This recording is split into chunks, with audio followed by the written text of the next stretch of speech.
Seguimos en la mañana por Teleimpacto y vamos a recibir por la vía telemática, a través de la conexión remota, al economista Ezequiel Molina. Vamos a hablar con él un ratito, Manuel, sobre la llamada de televidentes, sobre todas estas repercusiones que se derivan del conflicto en Medio Oriente, sobre todo las derivaciones económicas y directamente en la República Dominicana, cuál es el impacto indirecto que recibiríamos o estamos recibiendo nosotros en el país como consecuencia eh, de estas hostilidades que se están teniendo en Medio Oriente.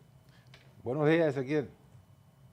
Buenos días, Nelson. Buenos días a todas ustedes, la audiencia. Aquí está Manuel al lado. Buenos días, Manuel. Pasa que no se veía, que estaba en la Sí. cámara. Buenos días. ¿No? ¿Cómo estás, Ezequiel? ¿Todo bien, Ezequiel? Buenos días, Manuel. Vamos a analizar ahí rapidito, Ezequiel, cuáles son las repercusiones del conflicto en la República Dominicana. La más directa generalmente se atribuye al petróleo como es natural. Nosotros somos importadores netos de petróleo, sus derivados y todo lo demás. No, y somos un país muy dependiente, Sí. sobre todo de Estados Unidos. Bueno, mira, el impacto definitivamente va a depender del tiempo de la guerra. Y no solamente para la República Dominicana, va a depender ese impacto del tiempo para los Estados Unidos, para Irán, para China, para Rusia, para el mundo entero. Mientras más dure esa guerra, más negativa va a ser para la economía mundial. En el caso nuestro, que es lo que más nos preocupa, lógicamente nosotros somos importadores netos de petróleo y de combustibles. Y así como estamos preocupados por el petróleo, tenemos que preocuparnos por los combustibles que aumentan todavía mucho más. Nosotros importamos el 70% del combustible terminado y el 30% de petróleo para refinar. O sea, solamente el 30% de nuestro consumo lo importamos en petróleo para refinar. Ya el 70% viene ya terminado y nos lo producen diferentes países, incluyendo Trinidad, Tobago, algunas cosas. O sea que sí vamos a tener un impacto. Ya de hecho el gobierno ha gastado ya 1.000 millones de pesos en contratos que vas a tener que hacer, porque tú sabes que los contratos del combustible prácticamente, aunque son para 3 meses, hay que prepagarlo o hay que por lo menos asegurarlo. Y ya el gobierno ha asegurado petróleo para el futuro, que ya está a un precio sobre 80. Están en 86, 85 el que ha prometido. Y hoy amaneció el petróleo a 90. O sea que si el petróleo sigue así, nosotros tenemos el tema de que sería a 10 pesos más de lo que está establecido los precios del combustible, o a $10, perdón. Eso implicaría 500 millones de dólares en la factura petrolera del año, si se mantiene con un promedio de 10 el aumento. Ahora bien, hay que especificar algo, Nelson y Manuel. El gobierno dominicano presupuestó el 2026 con un petróleo a 48. No sé a qué se debió, que no sea simplemente una intención de ocultar un déficit, porque de ninguna manera el gobierno iba a pensar que va a comprar petróleo a 48 en el año 2026. No lo ha comprado ni lo va a comprar. Lo más barato que compró el gobierno este año, que ya prometió para este año, es 68, 67. O sea que ya el déficit como quiera se va a reflejar a final de año sin guerra. Con guerra, pues se va a reflejar mucho más. No sé qué va a pasar con el gobierno, si va a subir los precios del combustible. Yo lo subiría. Muchos economistas dicen que debería ser mitad y mitad, o sea que no debería subir todo. Pero honestamente, el dominicano, si no le suben los precios como le cuesta, hacen fiesta. Ezequiel, evidentemente que el gobierno está frente a un reto, porque tú señalabas que hay una partida presupuestaria precisamente para subsidiar los combustibles, el precio de los combustibles internos. Esta decisión la tomó el gobierno desde la época de la pandemia, prácticamente ya a finales de la pandemia, pero es una decisión que se ha mantenido en el tiempo, sobre todo siempre pensando en el efecto político que tiene siempre y efecto inflacionario los precios internos de los combustibles. Ahora bien, la capacidad del gobierno para seguir asumiendo estos aumentos, dado el caso de que la guerra se prolongue, usted lo pone como una posibilidad de que la guerra se prolongue y al día de hoy parece que se va a prolongar con mayores consecuencias, porque ya Irán está advirtiendo hasta que va a atacar bancos e instituciones financieras dentro del Medio Oriente. ¿El gobierno tendría la capacidad económica de seguir asumiendo esos costos y qué consecuencia tendría ese tipo de decisión ya en la economía en sentido general? Capacidad no tiene, Manuel. El gobierno solamente presupuestó una reserva de 10.000 millones de pesos para fines de subsidio eléctrico y ya ha dispuesto de más de 1.000 o de algo más de 1.000. Eso significa que si el petróleo se mantiene como está, le quedarían como, diríamos, 3 meses más para poder subsidiar el petróleo a estos precios que están. Si dura más de 3 meses este tema, ya el gobierno va a tener que crear un déficit, hacer el subsidio o simplemente aumentar los precios. ¿A qué niveles? No sé. Sería un impacto social muy fuerte, hay que reconocerlo para la producción también, pero bueno, si el gobierno no tiene dinero no va a poder hacerlo. Aunque lo que uno ve como costumbre es que van a tener que usarlo, endeudarse, o sencillamente posponer otros gastos y usar de otras partidas para poder subsidiar el petróleo. Va a tener que hacerlo, solamente le quedarían 3 meses, o mejor dicho, le quedan 8.500 millones de pesos para el subsidio eléctrico. Pero generalmente los contratos de futuro son 3 meses, 80 días, 90 días. Pero también hay un mecanismo de aseguramiento anual que la República Dominicana, no sé si lo ha explorado, que lo usan otros países, y es para garantizar un tope de precio, y vendría siendo un contrato de futuro en términos reales, porque si logra un aseguramiento a un año, estaría garantizando que el precio no le pase de una X, un tope determinado. ¿Tú conoces si aquí se ha explorado esa posibilidad? Esa fue una herramienta, por así decirlo, y una figura que usó mucho el ministro anterior, Ochi Vicente, que fue muy acertado de su parte. Yo no estoy seguro, ojalá que sea así, que el seguro siga vigente, que se siga pagando, eso es lo ideal, pero no importa que haya seguro, lo que seguro es una explosión de precios exorbitante. Te va a mantener unos niveles, pero si el petróleo se mantiene a más de ahí, a más de 100, por ejemplo, más de 95, pues ya pudiera quedar el tema. Ahora, ya viste que ya el gobierno le está saliendo como quiera que sea caro, porque hasta es a partir de un valor, que es 85. Entonces, todo lo que sea de 85 ya tiene un subsidio. El gobierno no está subsidiando hasta 80, 85. Entonces, ese seguro va de 85 creo que a 100. Eso es importante. Pero como quiera que ya le está costando, Nelson. Sí. Ezequiel, escuché recientemente a la vicepresidenta de la República, Raquel Peña, decir que el país está preparado para lo que venga como consecuencia de la guerra en Medio Oriente.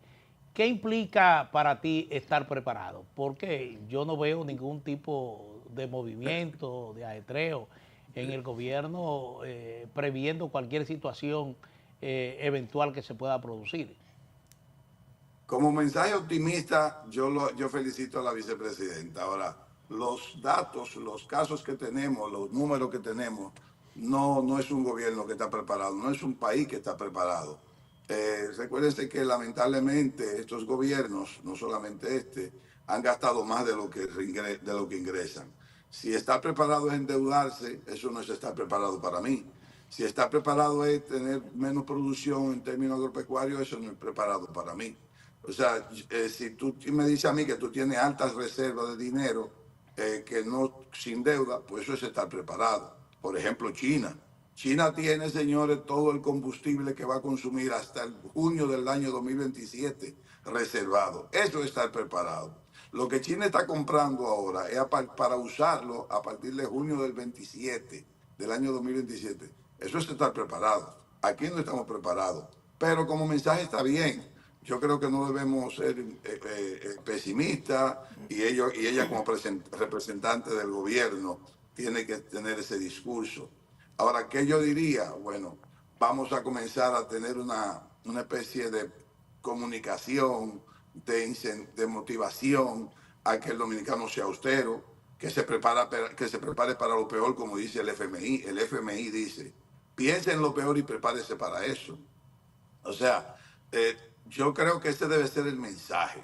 No de pesimismo, pero sí de orientación, de concienciación. Ese debe ser el mensaje del gobierno. Realista, Y ¿verdad? además aplicar como, y dar el ejemplo. O sea, el gobierno tiene que comenzar a demostrar una austeridad. En cualquier renglón, todavía no lo estoy viendo. Ojalá que comiencen.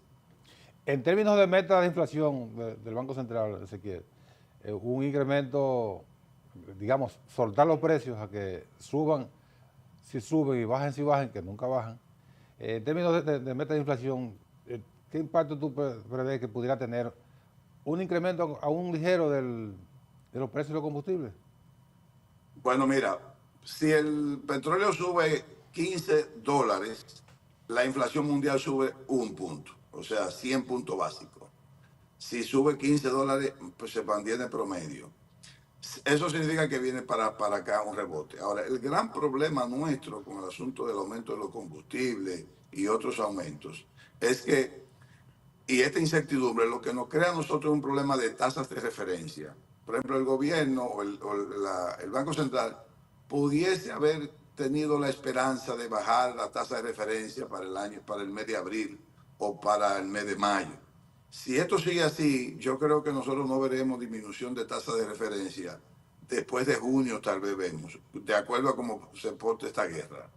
Si la tasa se mantiene a este precio, o mejor dicho, puede hasta subir, nosotros vamos a tener un problema de crecimiento, un problema de flujo de ingresos.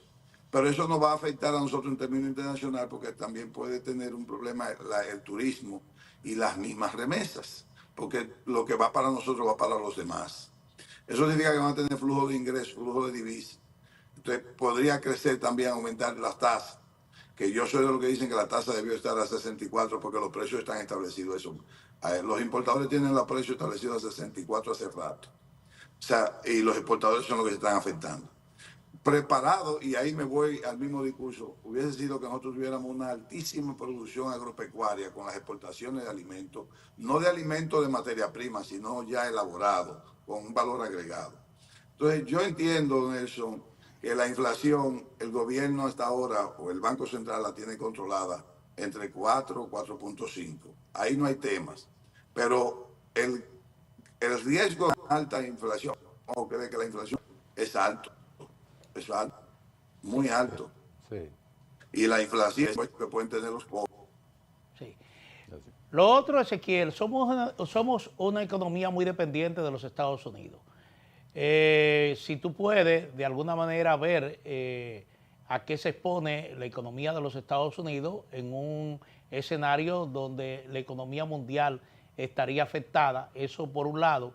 Y por el otro lado está el tema del turismo. El turismo no ha sonreído en los últimos años, es decir, el dato más reciente es que tuvimos en febrero una afluencia récord de más de 1 millón de visitantes. ¿Qué impacto podría tener esto? Porque estamos viendo que ya se están reduciendo vuelos. Nosotros aquí comentábamos ayer que British Airways suspendió sus vuelos al Medio Oriente.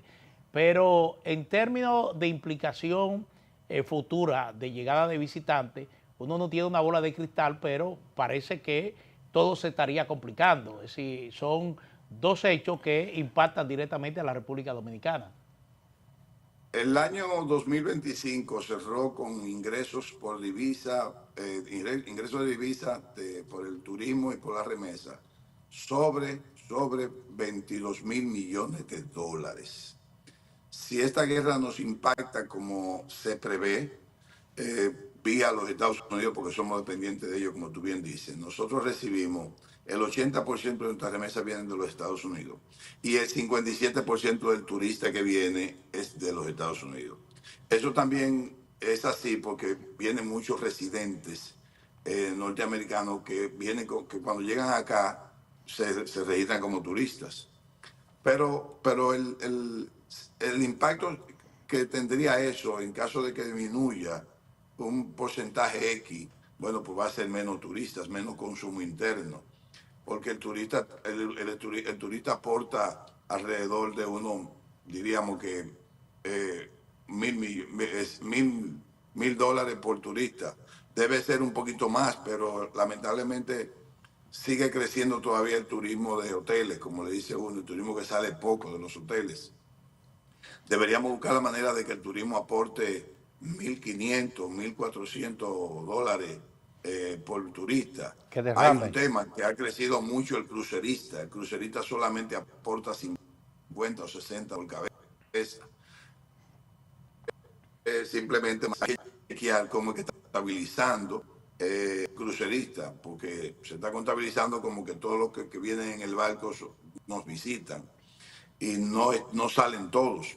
El que está saliendo es un 40%, pero se contabiliza como la tripulación completa y no es así. Pero no importa, es válido el auge que hemos tenido en el turismo. Pero hay que tomar algo en cuenta, Manuel. Mira, el turismo es buenísimo, lo que hemos hecho nosotros, como somos una referencia en Latinoamérica y cuidado si hasta en el mundo, con un país tan pequeño recibe tantos turistas. En América Latina solamente México nos saca la cabeza por mucho, lógicamente. México recibe más de 60 millones de turistas al año, turistas. Eso sin el turismo interno que ellos tienen, que es altísimo. El mexicano se mueve mucho internamente y hace mucho turismo en su propio país. Pero ellos reciben más de 60 millones. De hecho, en el año 2025 recibieron 69 millones de turistas. Nosotros recibimos 11 millones de turistas, con visitantes incluidos, o sea, con tu crucerita, que son visitantes, no son turistas. Pero ustedes saben cuánto fue que aportó al PIB el turismo. Un 8%. O sea, el 100% del crecimiento, el turismo aporta un 8%. ¿Qué aporta más? Muchísimas otras cosas. La misma remesa, la producción, la zona franca, Pero todos los demás. ¿por qué ese poco impacto al PIB? Porque Cuando al estamos final hablando se de llegada récord. queda más el turismo se queda más del 50%, el dinero que produce, se queda más del 50% fuera del país. Y además hay muchas importaciones para que ellos mismos los consuman, que no es igual que las remesas entran limpias. Pero déjame decirte una cosa, España es un país modelo en términos de turismo, recibió 85 millones de turistas el año 2025 y eso apenas aportó el 11% del PIB. Francia recibió récord histórico de ellos, que fueron 86 por ahí, compite mucho con España y aporta simplemente el 10. O sea, el turismo no aporta tanto al PIB, no significa que no es importante, porque no vayan a pensar eso. Ahora bien, a mí me preocupa mucho las remesas. ¿Y por qué me preocupan las remesas? Porque las remesas yo no la veo por este conflicto, yo la veo en el futuro. ¿Qué nosotros vamos a hacer para sustituir la remesa? Y yo vengo diciendo que los gobiernos tienen que tener una política de producción agropecuaria, de auxilio a esos empresarios que quieren transformar los productos, que quieren hacer una industria y convertir, si se quiere, la sábila en champú, la sábila en jabón, el aguacate que se pierde, que son un 50% del aguacate que se pierde de lo que producimos aquí en el mundo, convertirlo también en producto de belleza. Y hay muchísimas otras cosas, el mango, hacerlo deshidratado, hacer más jugo, apoyar esas industrias que no quiero mencionar el nombre, esa gran industria agropecuaria, perdón, que ya de hecho está exportando hacia Guyana, que el desayuno escolar, el jugo que produce esa empresa dominicana, son ellos que lo consumen, o sea, lo importa Guyana de nosotros. Perdón. Entonces todo eso debería ser perfectamente el Estado dominicano una política a largo plazo. de qué país que queremos. Y nosotros somos un país bendecido por Dios en términos geográficos. Y aquí hay climas buenos para todo. Aquí se produce de todo. Nada más hay que tener, nada más hay que tener una política establecida, un plan nación. Entonces, estas crisis sirven precisamente, como no dependen de nosotros, para estar preparados, como dice la señora vicepresidenta. Mira, Ezequiel, el dato del 8% del turismo que como aporte al PIB, habría que... Está completo eso, porque se produce lo que se llama una importación interna cuando el turista consume productos agropecuarios que se Es lo que se conoce como encadenamiento productivo. bueno, entonces hay una... Tú demandas productos locales. Esa medición es fiel. Bueno, esa fue el último dato que me enteré. Pero no crean ustedes que el turismo aporta mucho. En el país, en el mundo entero, el turismo no es aportante en gran escala del PIB. En países tal vez como Curazao, en países tal vez como Trinidad y Tobago, que yo creo que tampoco, las Islas Vírgenes, que son plenamente turistas, bueno, pues aporta mucho más. Pero en países como este no. Pero recuerda que no le estoy quitando importancia. Lo que pasa es que hay tantos componentes que ayudan al crecimiento del PIB que el turismo apenas es un 8, ponle un 10 como mucho. Es muy temprano todavía porque estamos apenas casi a mitad de marzo, pero ¿tú prevés una reformulación del presupuesto cuando le corresponda? ¿Hacia dónde se dirigiría esa probable, lo que llamaban antes el presupuesto complementario, que no es así, sino que tiene otro nombre? ¿Qué tú prevés? Mira, es una costumbre de los gobiernos hacer reformulación del presupuesto, pero nunca la hacen antes de julio.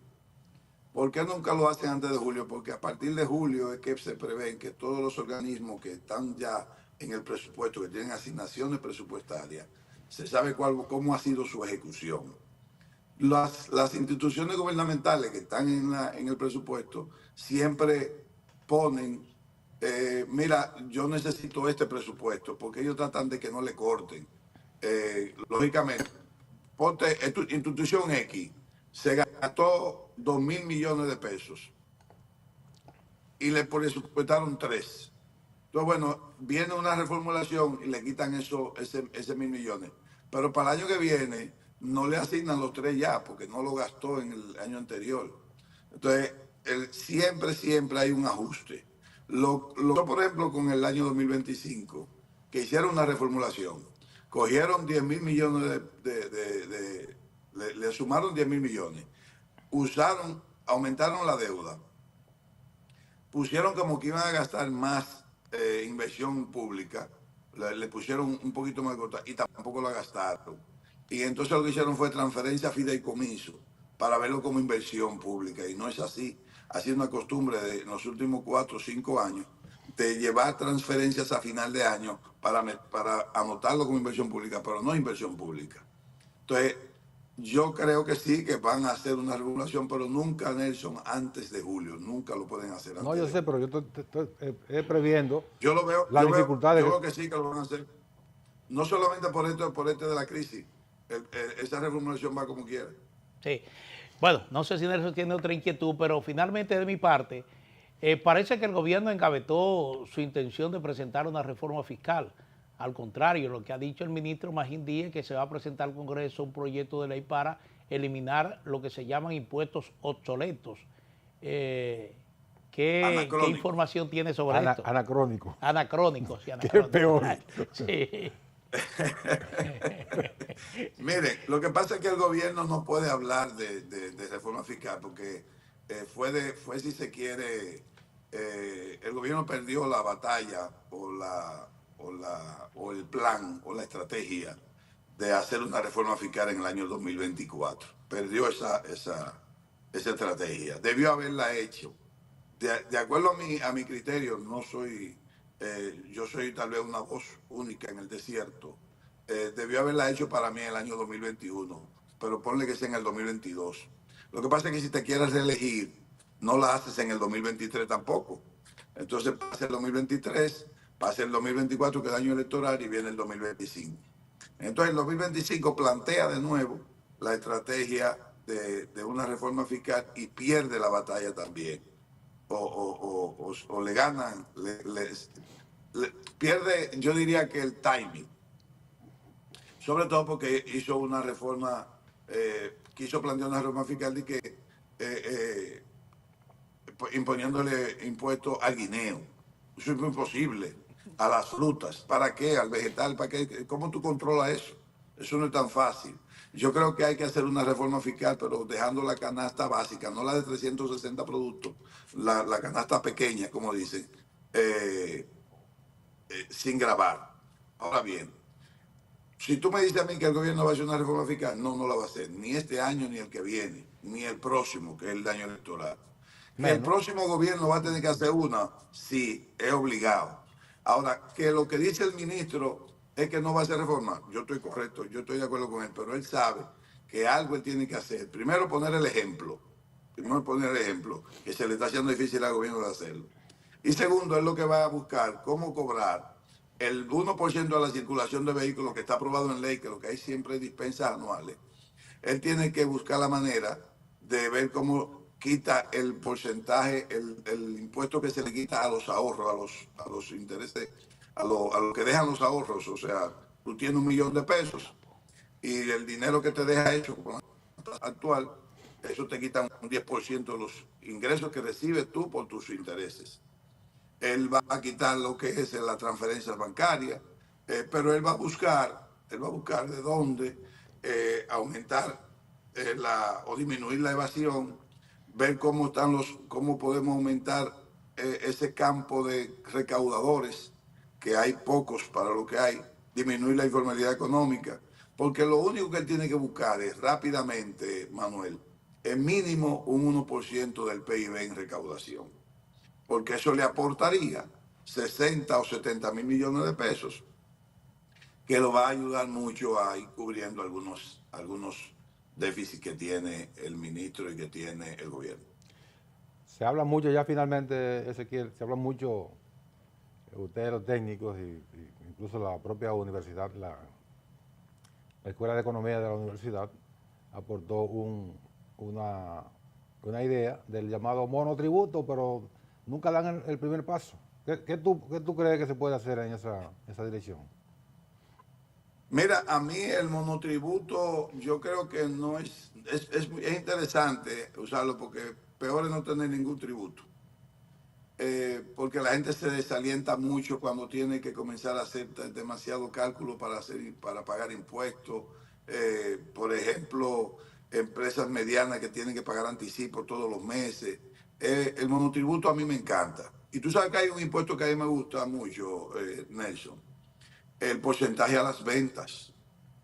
A mí me gusta mucho ese impuesto, es una idea del economista Andy Dawaje. El porcentaje que sea, un 2 o un 3, a mí me gusta el impuesto. Tú dirías, bueno, pero ese impuesto se le va a calcular al consumidor. Bueno, la razón que sea, como tú quieras te plantearlo. Pero déjame decirte algo. El 90% de los restaurantes en este país no pagan impuestos sobre la renta. Podrían estar pagando ITEVIS. ¿Cómo? Pero no pagan impuestos sobre la renta. No ganan. Porque no ganan dinero. Pero entonces lo que dice Andy, bueno, pero eso no es el problema del Estado. Entonces pagan un impuesto por lo que tú vendes. Pero hay muchas otras empresas que también es difícil que ganen dinero porque tienen muchos problemas. Hay otros que son evasores naturales. Entonces hay de todo en esta viña, ¿no?